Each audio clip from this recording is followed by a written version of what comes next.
Hi friends. So today మనం గీ గురించి discuss చేద్దాం. సో ఎలాంటి గీ తీసుకుంటే ఎలాంటి హెల్త్ బెనిఫిట్స్ వస్తాయో మనం తెలుసుకుందాం. మనకి మెయిన్గా 2 గీస్ అయితే దొరుకుతాయి, cow ghee and buffalo ghee. So cow ghee and buffalo ghee రెండింటికి డిఫరెన్స్ ఏంటి? కొంతమంది కన్ఫ్యూజ్ అవుతూ ఉంటారు. ఏ గీ యూస్ చేయాలి, ఏ గీ యూస్ చేస్తే మనకి ఎలాంటి బెనిఫిట్స్ వస్తాయని చాలామంది కన్ఫ్యూజ్ అవుతూ ఉంటారనమాట. బట్ ఇక్కడ మనం డిఫరెన్స్ అయితే ఫస్ట్ తెలుసుకుందాం.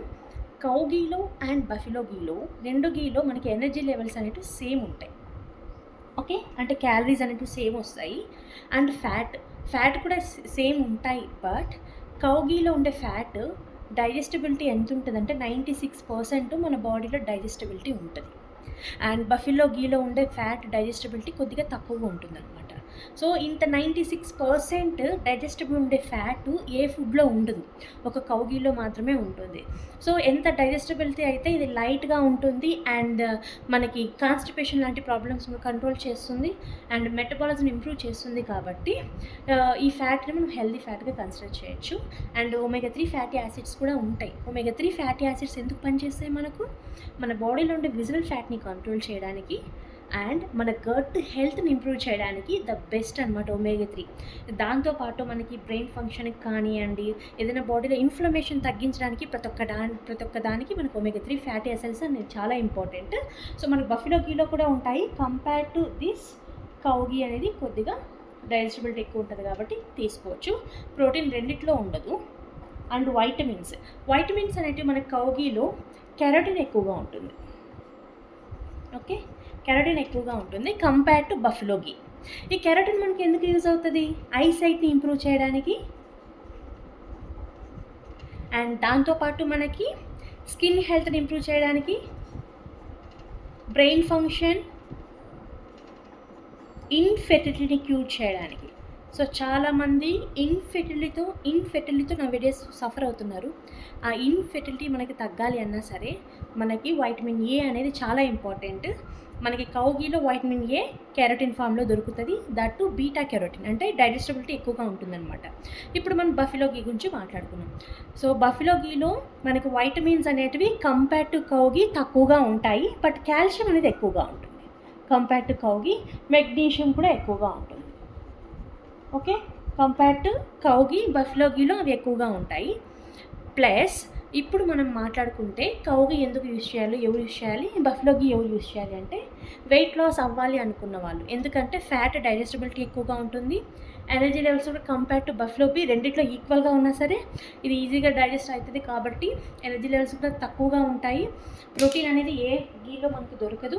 అండ్ కెరోటిన్ కూడా ఎక్కువగా ఉంటుంది కాబట్టి మెటబాలిజం ఇంప్రూవ్ చేయడానికి అండ్ ప్రతి ఒక్క దానికి పనిచేస్తుంది. సో ఎవరైతే వెయిట్ లాస్ కోసం ట్రై చేస్తున్నారో, వెయిట్ లాస్ కోసం, ఫ్యాట్ లాస్ కోసం, కొలెస్ట్రాల్ కంట్రోల్ చేయడానికి ఎవరైతే ట్రై చేస్తున్నారో అంటే చిన్నపిల్లలకి బ్రెయిన్ ఫంక్షన్ కోసం ప్రతి ఒక్కరూ కౌ గీని అయితే యూస్ చేయొచ్చు.